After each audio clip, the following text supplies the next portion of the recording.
title of this is Unconventional Publishing. So we're going to be unconventional and talk about publishing this afternoon. And I'm honored to have, I'm the moderator, but I'm also going to function a bit as a panelist because I have a few things to say about unconventional publishing as well.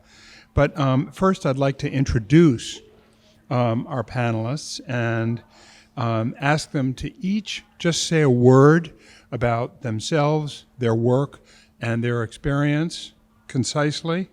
First, Kathryn Guare on my right, who is the author of the award-winning Conor McBride International Mystery Series. So, Kathryn, would you just say a few words? Sure. Hi, everyone.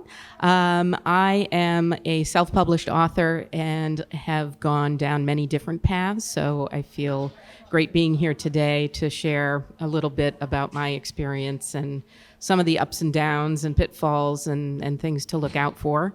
I currently have 4 books in my Conor McBride series and a historical novel. And that's me. Great. And Akshata, please, you're the founder at Little Pataka, if I'm pronouncing this correctly. Yes. And a nutritionist, and a wellness provider, an entrepreneur, and so. Those are lots of words. Yes. Hi, everyone. I'm Akshata Nayak. As Bill said, I own Little Pataka, which is a media company that I've launched here in Vermont. It's based in Jericho. We make books, games, puzzles, and other kind of engaging media for children from birth to about 5 years of age. And the idea is to create these different media products for different stages of development, all focused on promoting inclusion and shattering stereotypes through diverse representation. So that's what Little Pataka does. I launched just last year, so extremely new to this whole world, but getting some incredible feedback and support. So I'm happy to be here to share some about my journey with all of you. Terrific. Welcome. Thank you. And Dede Cummings, who is a veteran in publishing. Dede's a writer, a book designer, a publisher, a commentator, and she worked originally with Godine, which I've always revered, and also Little and Brown Company, and she currently runs Green Writers Press. Dede? Thank you, Bill. Hi, everybody. Can you hear me okay? Awesome. Well, it's great to be here, and I just want to thank all the volunteers and organizers. I see Michael DeSanto back there and Renee, and for really pulling this festival together. Mm-hmm. It's just so great to be here. I'm from Brattleboro, Vermont. I went to Middlebury College, so Vermont really was where I wanted to end up. And I started Green Writers Press in 2014, thinking it would just be publishing a few local writers, and I knew how to make a book. I worked at Little Brown, and as Bill mentioned, David R. Godine, and bookmaking was my passion.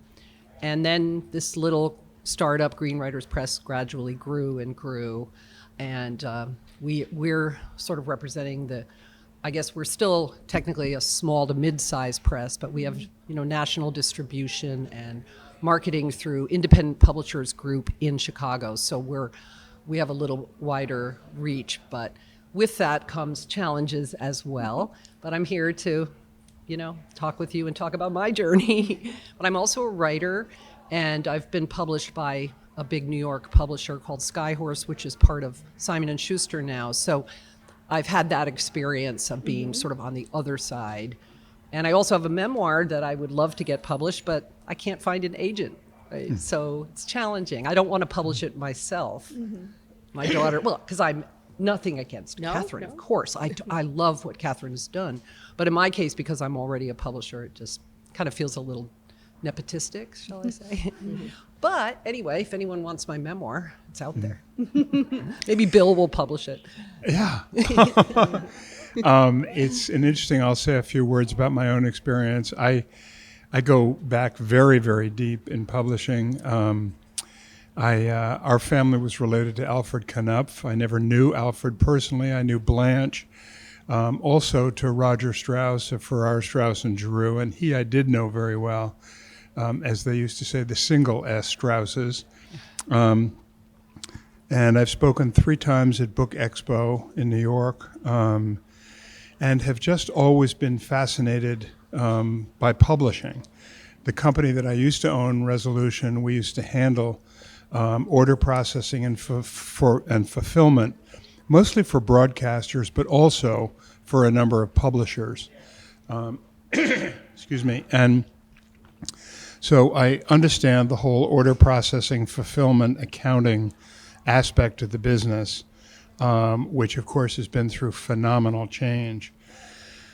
I have written 9 books. I've published another book. It's the only book I've ever published by an author other than myself, whose manuscript I was blown away by, and it's doing very, very well. It's a pretty wonderful book, and she should be here on the agenda talking about book promotion. Unbelievable what she has done to promote and sell this book. Maybe next year. Who's that, Bill? Pardon? Who's that? C. Jane Taylor. Travel. right. Yeah, it's just a phenomenal book. I want to just say a couple of words to open up the conversation and have you think about this. When I was young, there were 2 kinds of publishers. There was a vanity publisher called Vantage Press. You could send them a check for a few $100 and they'd publish your book, and they'd put a classified ad in the back of Saturday Review. And then it would die peacefully, and you'd have 500 books in your garage or whatever you ordered. Then there were the traditional publishers, which were a very large, diverse group of publishers. And these actually, I mean, at least the people that I knew, they were passionate about literature. I mean, both Strauss and Knupf traveled the world looking for great literature.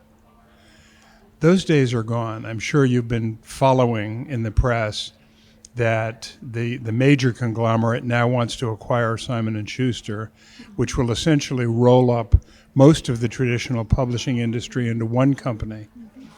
And the impact that will have on Ingram, which a lot of us rely on, will be devastating. And they understand that. Ingram is privately held, so it may survive if the family's willing to keep funding it. But this is going to have a major impact if the Justice Department lets this merger go through. I have published with a hybrid publisher. That lack of spectrum between vanity and traditional publishing has now fleshed out with hybrid publishers and self-publishers. Mm-hmm. And I did my first book with a hybrid publisher, White River Press, Sonia Hakala, who I'm sure some of you know. And when the book, it sold very well, but when it stopped selling, she said, you can have the rights back, and I published it. And so I got started in self-publishing.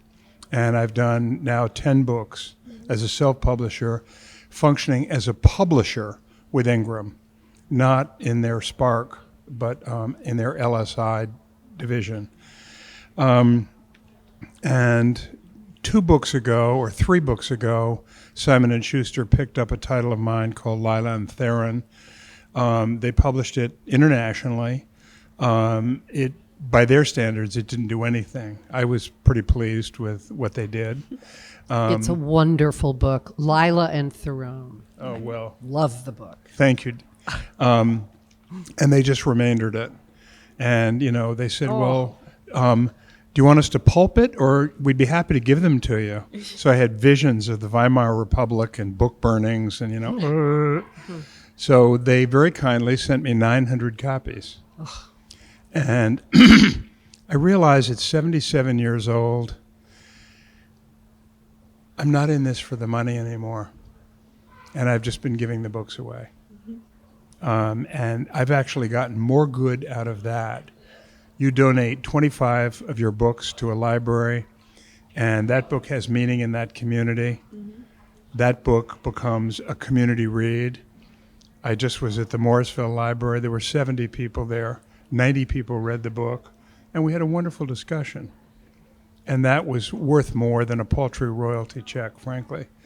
But again, I don't want to dominate this. I have a lot to say, but we have a panel that has a lot to say, and then we expect you to have questions, observations, challenges. This is a dialogue, not a monologue. So let me jump in, and Dede, do you want to start? I mean, you've been in this longer than any of us, and 36 years. and so why don't you share your observations about what is going on in the publishing world, what's changed, what is an opportunity, and what is a risk. And believe me, there are huge risks in the self-publishing industry. Yes. So when I started, I hope you guys can hear. Back there? You're good? Yeah, maybe. You have to get really close too. Yeah. How's that? Yeah. Better? Yes. Excellent. So when I started right out of college, I was in my 20s, and I moved to Seattle and I got a job in a restaurant, typical. I was an English major and a poet. And I thought, well, maybe I'll go to grad school. I didn't know, in your 20s, you don't know what you're going to do. But I applied to be an intern with the Northwest Feminist Press, and 50 of us applied. And they gave it to me because I was the only one who knew how to run a letterpress.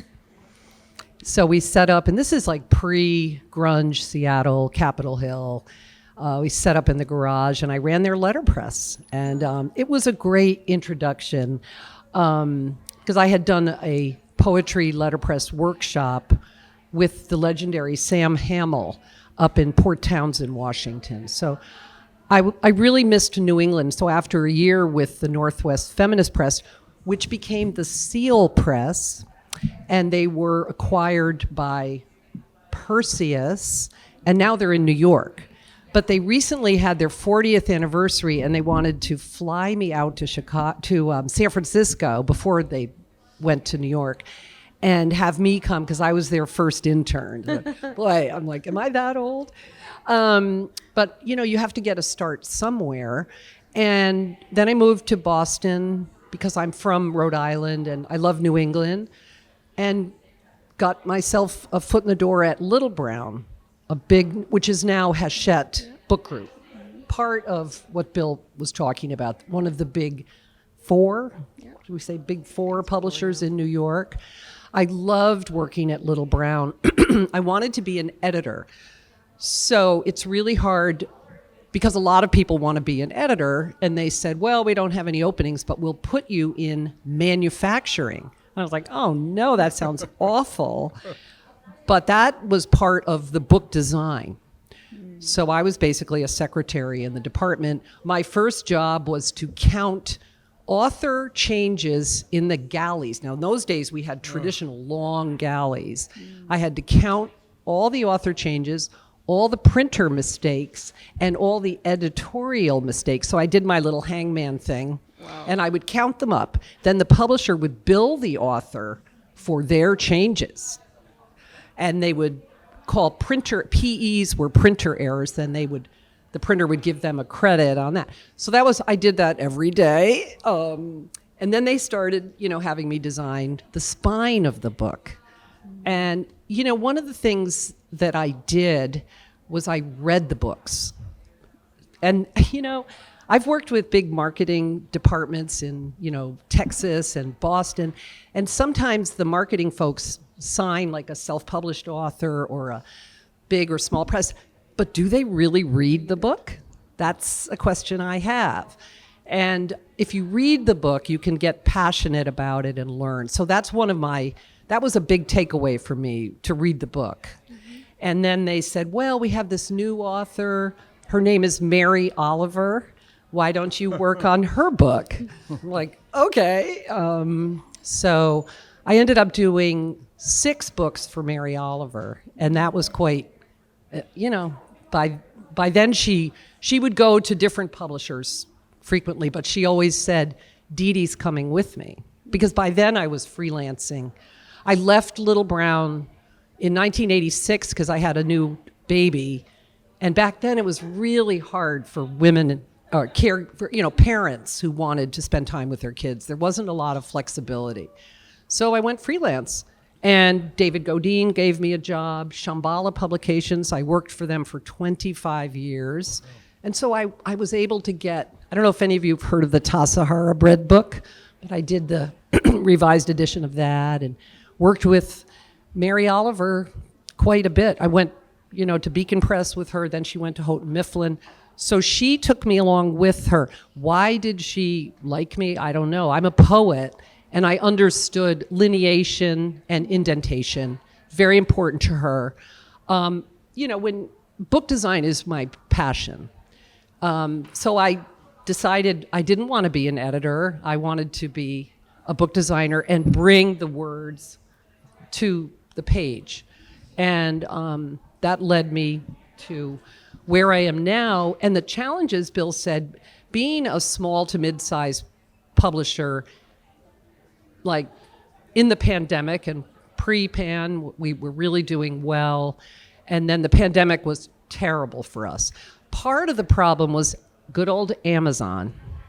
Their sales jumped. And as you all know, Amazon started as a bookseller, and they controlled the market. During the pandemic, it was so easy to just order a book. Then Amazon started buying up the available pulp in the United States. Now, pulp is what we make paper with. And they were using it for packaging. So then we started having COVID outbreaks, printers were shutting down, paper shortages, and now we're still really in a crunch. And the pandemic bubble, has kind of ebbed. Is that the right metaphor? It's kind of burst, and sales are sort of flattening. It's really a challenging time to be a publisher, whether you're a self-publisher or, a traditional publisher. So that's where we are right now. We're very small, but we do have, we've had some real. I almost shut the doors during the pandemic. Yet it was tough, but we're hanging in there, and I'm really glad to be here. Any questions? No, that's a very good intro and very helpful. And I'm going to ask Akshata to give us a sense as well. And then what we'll do is we'll just have a conversation about what the risks and the opportunities are in self-publishing, and open it up to questions. And if you have a clarifying question while we're talking, just put your hand up. This is not formal. We're here to learn from you as well. So, Akshata. Yeah, well, mine is very different because I'm also very new to this. So my education is, I'm a biochemist and nutritionist. And so publishing children's media was completely not at all on my radar, even I would say 3 years ago. My husband and I moved to Vermont about 11 years ago after we got all of our degrees, like all of the degrees. It's ridiculous how much time we spent in school. And so we started 2 businesses. One is our wellness center, which we are still running. He's a chiropractor. We're both nutritionists, but he's running it now. It's in Essex Junction. And then the other one I started was the Orange Owl, which was a vegan skincare product line. Still a bit, unrelated to my main work, but, biochemistry, it helped me figure out recipes and production and things like that. So I did that for about 10 years. And when the pandemic hit, just before that, I had a really tough pregnancy and a very horrible delivery. So recovering from that was very difficult for me. And I was trying to do all of that. And then the pandemic hit and everything just sort of went poof. And with our background in, immunology, biochemistry on our wellness center, Greg and I knew immediately that if there's a new virus, this isn't going away in 2 weeks. So we knew this was a long haul thing. So then what do? We knew we'd have to shut down. So I actually ended up closing my other business, which was the Orange Owl, the vegan skincare product line. And so then I was home, we were all home with my daughter, who was 2 years old at that time. And her vocabulary was just completely exploding, as you'd expect for a 2-year-old. And I realized that she could understand everything I said to her in my native language of Konkani, which is a South Indian language, but she replied only in English because that was our default at home, since my husband doesn't understand the language. And so I just wanted to make one book for her, like literally, that's where this started from, making one book for her to introduce her to my language, because my language until recently didn't have an official script. So there are no books in it. So I thought I'd make one, introduce it to her, and $25 later, I'd be happy. But what ended up happening was just sort of, as 2020 went on, you had this incredible racial justice movement that just stood up. It was so powerful and inspiring. And it made me realize that over the last few years, we had seen this sort of an us versus them ideology that was spreading across the country, the world. And so it made me look back and think of just my own life being an immigrant in this country. And I wanted to do something more. So I started looking about biases in people. And I realized as I came across information that these biases start very young. By 5 years of age, biases about race, gender, culture set in. And so if you think about birth to 5 years of age, this group is very often dismissed when it comes to their opinions. We think that the kids are not paying attention to complicated matters. We don't talk to them about it. If we're not actively participating, they're passively absorbing this information. From where? It's the people they're surrounded by and the media that they're exposed to. So one thing that I could have an impact on was the media that they were exposed to. So I came into this with the idea of developing products. Publishing is what I'm learning about as I'm doing this. But my idea was just to create a very wide range of different products, different media products for different stages of development, so that as kids are growing up and going through these developmental stages, they interact with the media a little differently each and every time. So how can you make that and still have them focus on diversity and inclusion, confidence, acceptance, so that now this becomes the expectation rather than the exception, especially in a place like Vermont, where diversity is not our strong suit. And so I thought that that would be very important. So it started very differently for me. I didn't come into this with a lot of background in it. But what I have received has been incredible support from the community here in Vermont. Mike sitting right back there, he and Beth have been just completely, from the time I went in there and I said, this is what I want to do, they've just said, what do you need? We are here. And so I've had great support from them. The Flying Pig in Shelburne has been another amazing supporter of mine, just in helping me understand what the industry is like, because I'm so new to it. I do see some of the challenges that Dede talked about during the pandemic, how Amazon kind of took over everything. It was easy to buy books and everything else on there while you were ordering other things as well. What I also noticed during the pandemic, toilet paper. Exactly. What I also noticed was during that time, kids were home. So now people were really looking for ways to have their kids read and learn and all of these different products. And so that is something that has continued, which I'm very excited about, is this idea that parents and family and friends and teachers want to keep buying more of these products. The movement that started in 2020 has meant that diversity, equity, inclusion is at the forefront of many people's minds, which is also very exciting for what I'm trying to do. I've done 2 books. One is the one that I made for my daughter to teach her Konkani. I actually had to create the alphabet for this, for the language using the Roman script, and then write the words out and make the book. So I've done that, and then I translated that into Hindi as well, which is the more commonly known language from India. And I did a Kickstarter campaign just to see, would anybody care? And I raised 160% of what I was looking for. So that gave me that answer. And so now I'm slowly and steadily finding my way into the world of publishing and figuring out what my next steps will be. So that's me. Great. Thank you. Yeah. Okay. Thank you. Kathryn. Sure. I think just to sort of building on what you said about what's happening in the world of traditional publishing and how it's all sort of collapsing and getting bigger, I thought I'd just talk a little bit about the sphere of self-publishing and what's been happening with that over the last 10 years or so.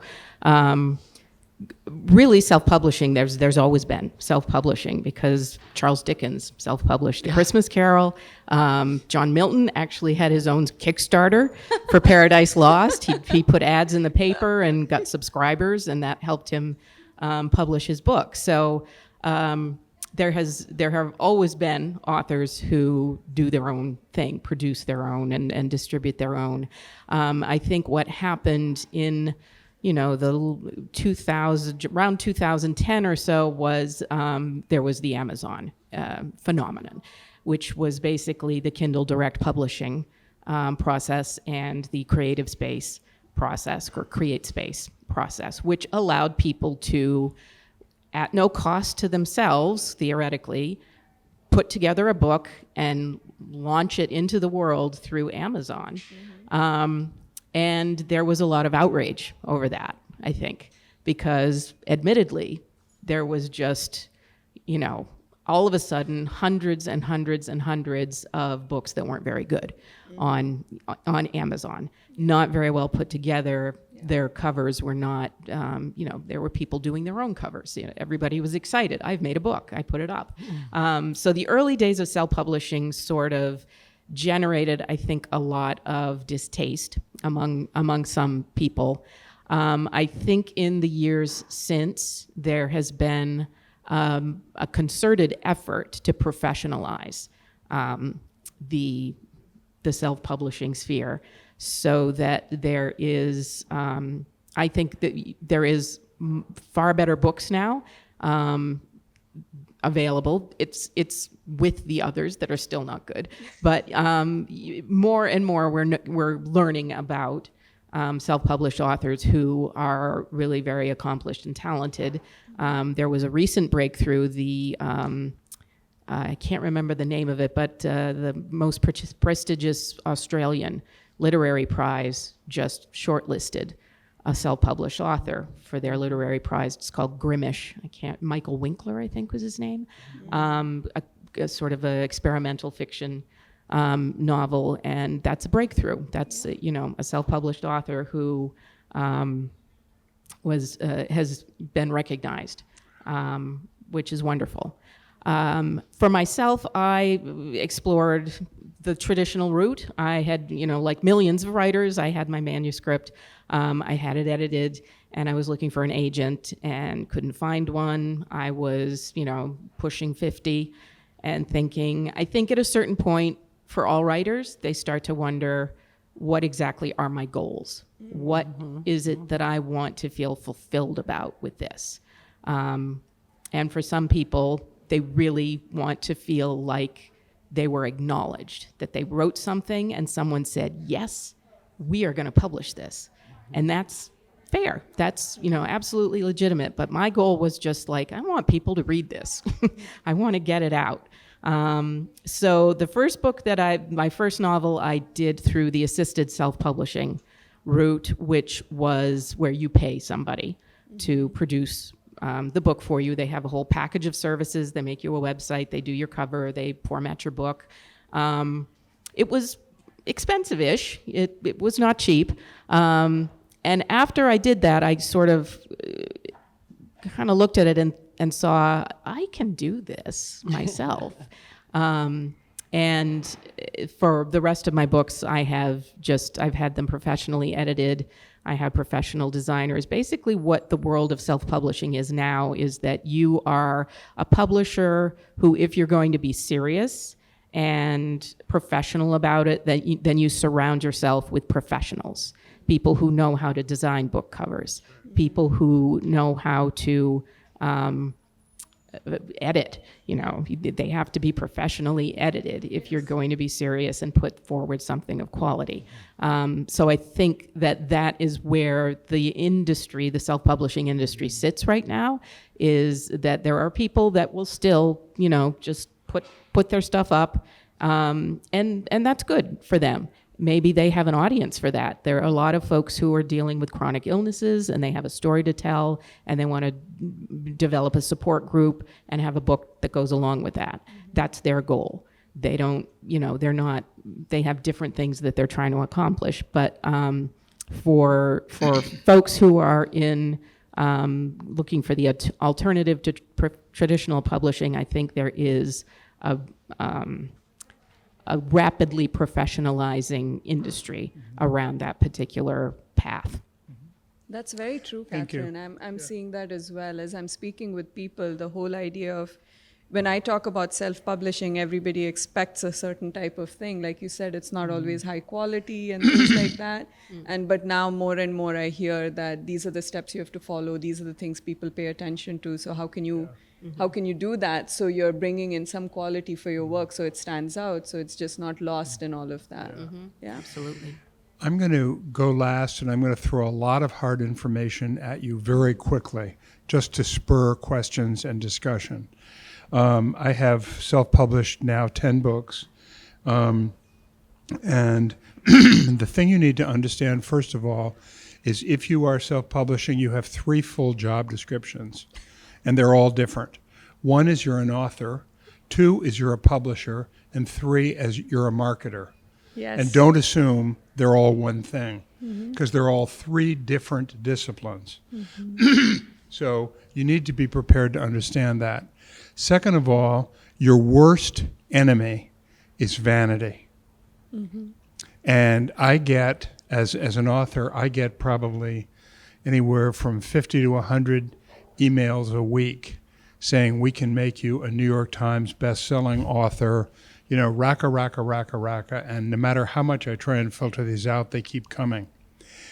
Hybrid publishing runs the gamut, and if you don't want all 3 of those job descriptions, hybrid publishing is a good answer. It's a good solution, but you need to ask very tough questions. I have a friend who's doing a book, nonfiction, you know, straightforward, trade paperback, no graphics, and the hybrid publisher quoted her $25,000. So I just want to tell you right now, very quickly, how much money I spend producing a book. And my standard is the book has to look like it was produced by Farrar Straus. It has to have all the metadata. It has to have the ISBN number, the Library of Congress number, everything. It's got to look, when it sits in Michael's Phoenix bookstore, it's got to look like it was published by a top-notch publisher. That's my standard. So I produce a manuscript. I probably rewrite 3 or 4 times, sometimes 5. I then take it out to 3 critical readers. They are not family members. They're not friends. They're not people who are going to tell me what I want to hear. They're really good critical readers. And I pay them to do it, because to ask somebody to read a manuscript is asking for 4 or 5 days of their time. It's a big ask. So I pay $250 to a critical reader. Not a lot for that amount of time. Oftentimes they'll just say, happy to do it, take me to lunch. I get feedback from them. It's not a literary editor. This is like, I read the thing, the arc of the narrative is strong, this digression is unnecessary, I didn't know this character well enough. It's half a page worth of really valuable comments. I go back and rewrite. Then it goes to the literary editor. I have a woman in New York that I've used over the years. She charges me $500 to $800 for a full literary edit, not a hard copy edit, but or a line edit, but a literary edit. I get terrific feedback from her. I rewrite again. Then when I'm there, it goes to a copy editor or a line editor.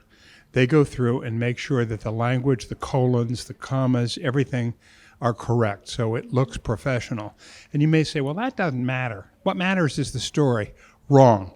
Because if your reader is reading, and all of a sudden they say, well, wait a second, shouldn't there be quotation marks there? Or, wait a sec, that doesn't quite make sense. That interrupts the narrative. That disconnects your reader from the story. Yeah. You don't want that.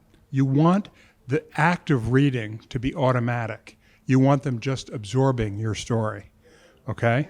So then it goes there. Then the manuscript is done at that point.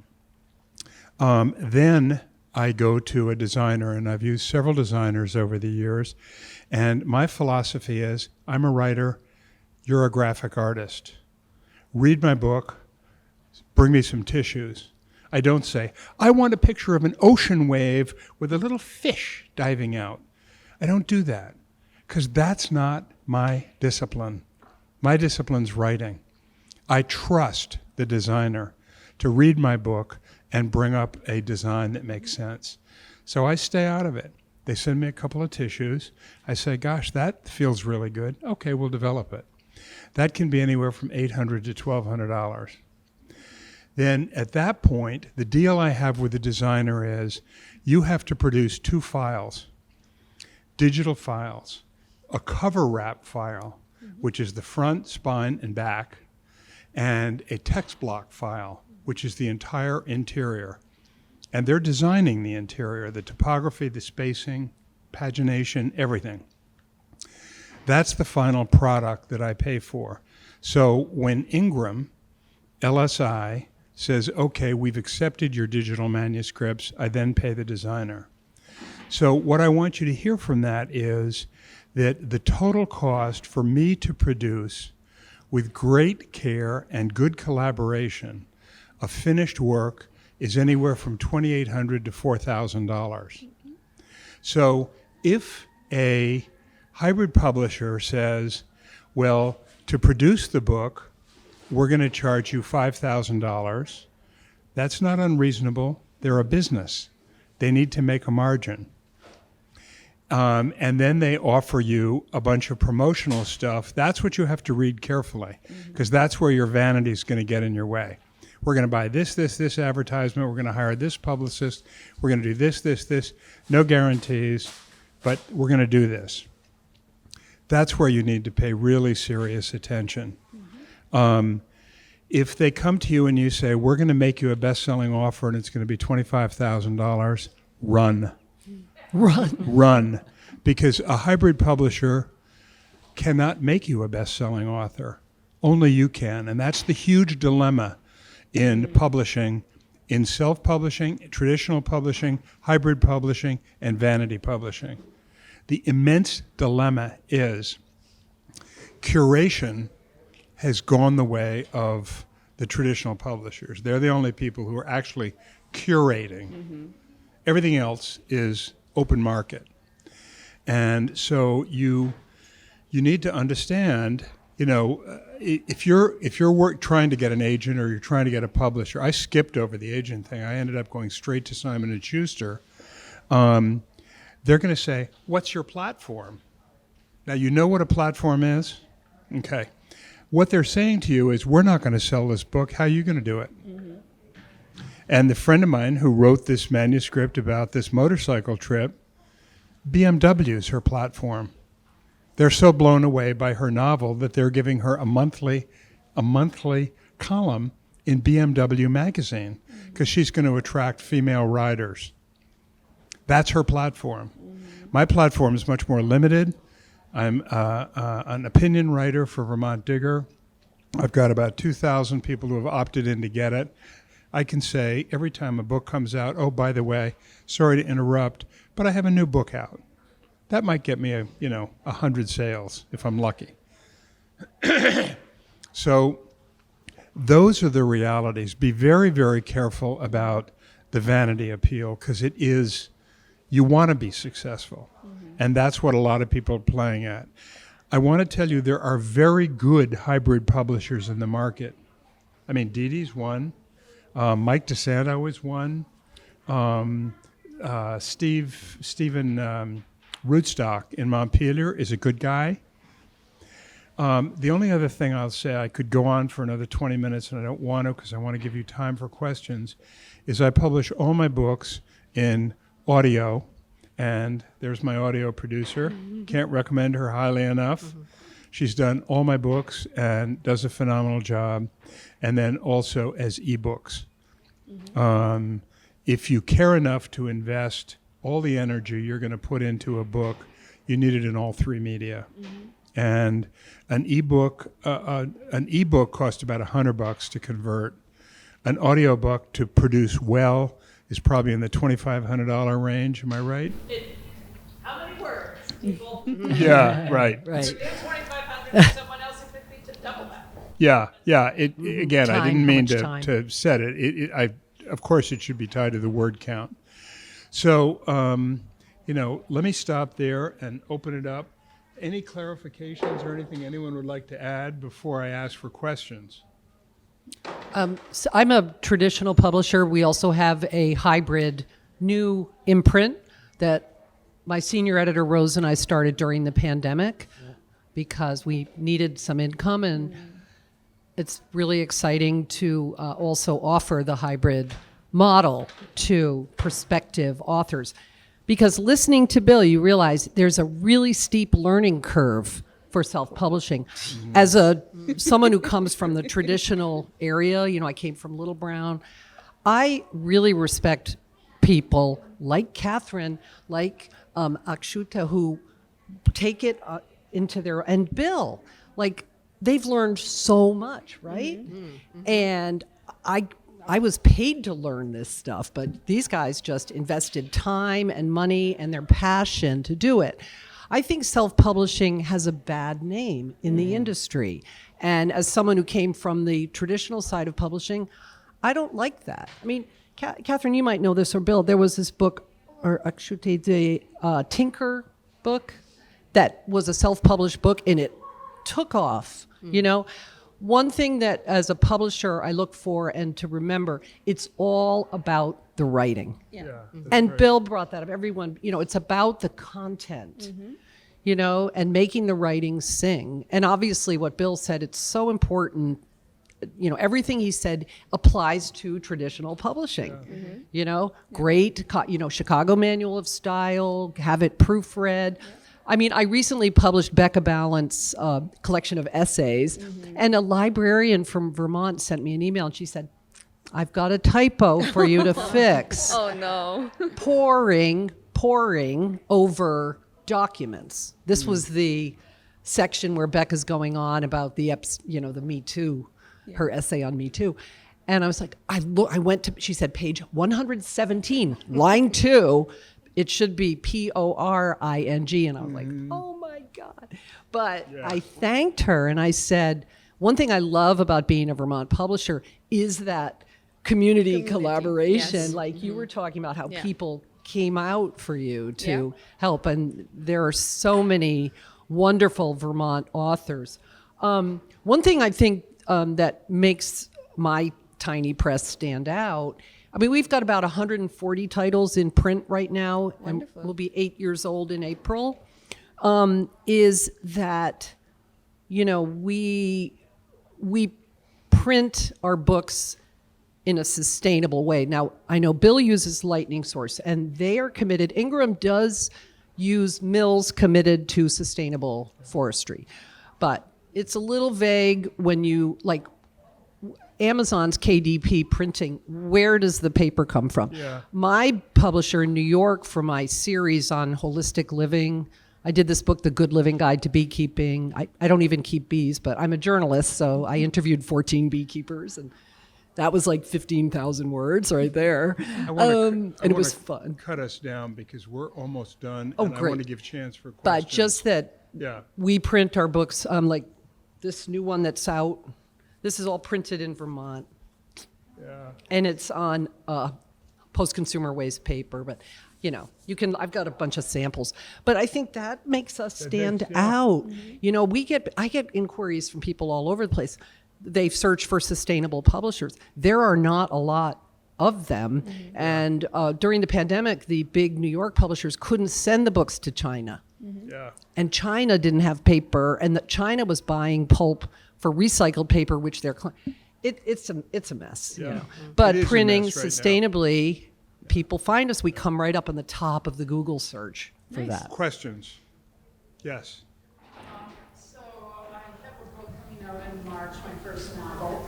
I was a sociologist all these years, and now I'm retired, and I decided to become a novelist, and with Atmosphere Press, a hybrid press. And I've been very happy with their design, their interior stuff, their editorial. I've worked as an editor too, so I can do a lot of my own proofing and that sort of thing. But now we're up to the marketing. It's like, just kill me now. I did go on Facebook book for the first time in my life real recently. I have a website now, CynthiaJBogart.com, by the way. But like, okay, so I have infrastructure, but then what? And I don't want to go to $25,000 atmosphere offers a $4,000 package. Is that worth taking? I have no idea. I don't know where to go. It's the area you have to be the most careful of, because a good hybrid publisher will say, we will do very specifically this, this, and this. Here's the amount of money, and we have no guarantees. I mean, the real challenge in all of publishing now is discoverability. One thing I didn't say, which you all need to think about, and this could be a panel in itself. Yeah. Are you direct to consumer? Are you direct to retail, direct to wholesale, or all three? In other words, do you want to sell directly to consumers on your website? Pain in the ass because you're in the fulfillment business and you have to have credit card processing. Do you want to sell directly to retailers? This is one of my arguments with UVM's publishing program, is they go out and they produce books and they say, here are your books. And they have no way to get them into bookstores, so the author's trotting around saying, will you take my book? Oh, and by the way, here's an invoice. Oh, could you pay me in cash now? Consignment? What's consignment? And it's You more know. work for the bookstores. Pardon? Yeah, yeah, exactly. And then is direct to trade, which is like Ingram or Amazon, and each of those channels is a different science. And, Which I don't want to get involved in. And I think, I don't have to in this particular case, but I was curious as to what you. Yeah, I think with nonfiction, one of the avenues that you may have available to you is looking, when Bill was talking about your platform, that's a lot of times thought of as the website or your social media, but it's also your professional, your colleagues, the milieu that you're in. Is your particular book something that might be a college, a textbook? Yeah. Would it be? Could it? Oh, it is a novel. Oh, I'm sorry. I thought you were. Oh, okay. Oh, well, poor you. Yeah, Yeah. novels are hard, Novels, yeah, novels are especially debut. harder also- to market.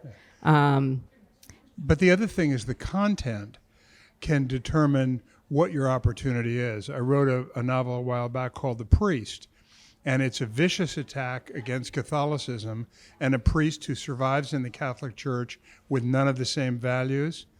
And I went to National Catholic Reporter Online. I went to a bunch of, and they reviewed it.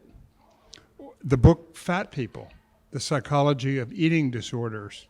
I sent a copy to Psychology Today. They reviewed it. So the content can give you a promotional opportunity. Yeah, I guess I'm aware of that, and I'll stop hogging the time here, but I just want to say that is it possible for a self-published author to just go ahead and send to for review? Sure, Yes. absolutely.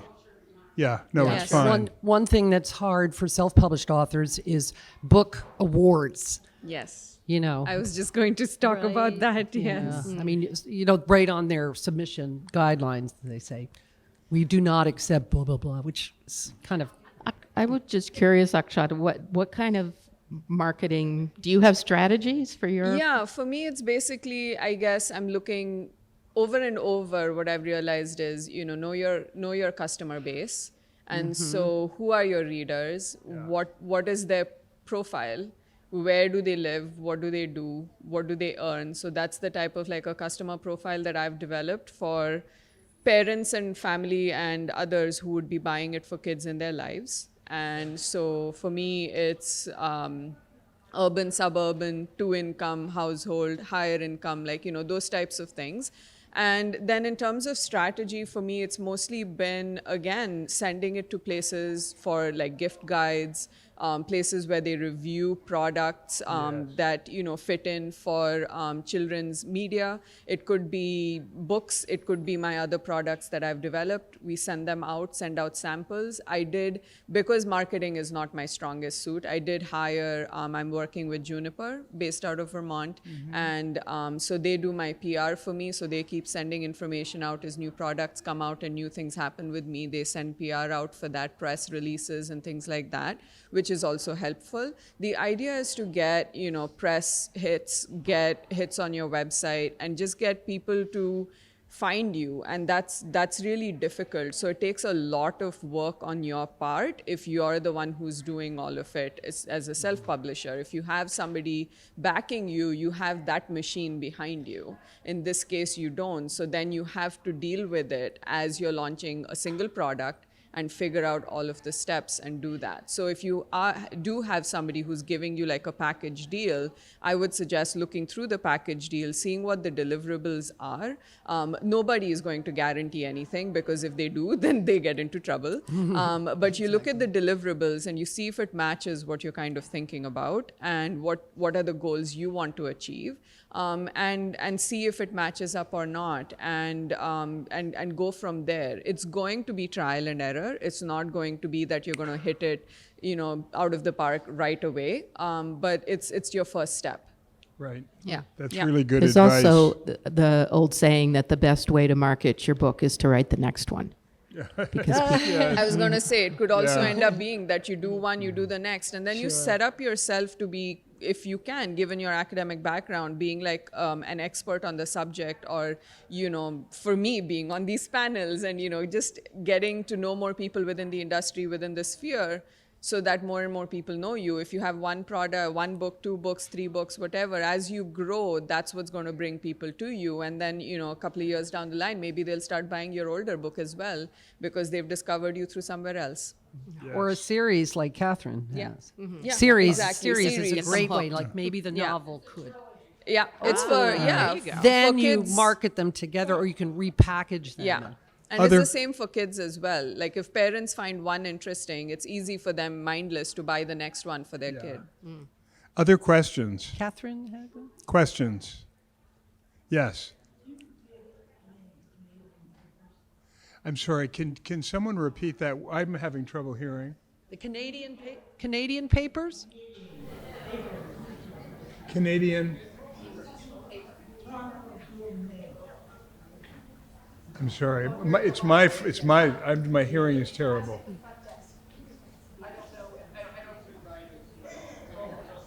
he's looking Okay. at something else. Yes. I just wanted to share a little bit for you, but also for both writers who may benefit. IPNE, Independent Publishers Association, IPNE.org. It's an organization that exists to help exactly reason. It's a combination of publishers, Oh, yeah. of writers, partners, and they're funded. I want to say it's $65. I should know because I'm organizing it, but I don't know. I think that's right.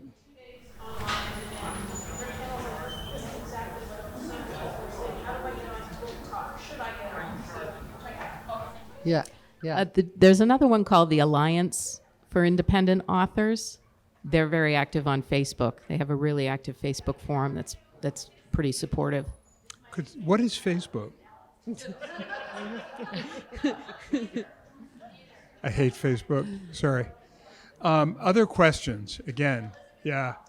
We're nearing the very Yeah, end, go so ahead. this will be the last question. The pretend writer writing in two languages. I don't care about who is buying the book. I just want it published. But I lived in 19th century with Jane Austen. I don't want to be on websites or online. I just want somebody to help me edit and publish. I have like a memoir book, but it includes the name of real people. So I don't want public to read about friends who might be upset, although it's all good. So I wonder, what do I do now? I only publish when somebody says, okay, I like your work, I'll publish it. I don't go online. So what do I do? You have a couple of options. One, you can talk with a hybrid publisher, a hybrid publisher like Dede, who can lead you through the process. The other option is you can go to, I think it's on the Vermont Authors Project website. If not, I can give you a card. I maintain a database which is not prejudicial at all of every kind of editor, graphic designers, anyone in Vermont associated with book publishing. I have no interest in it, none, but it's just a database that you'd be welcome. I can send it to you if you want it.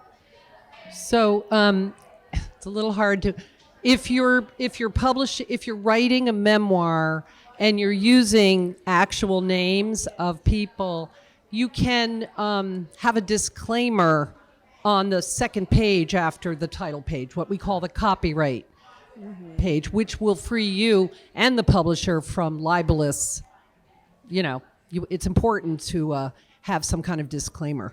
Cover your behind. And the same with fiction too. This is a work of fiction. Any resemblance to blah blah blah, right? A disclaimer is important because you really don't want to, on top of everything else, get sued. I'm really sorry, but I'm getting the slit throat signal. So thank the panelists. Thank you. You all have been really wonderful. Really wonderful. Thank you so much.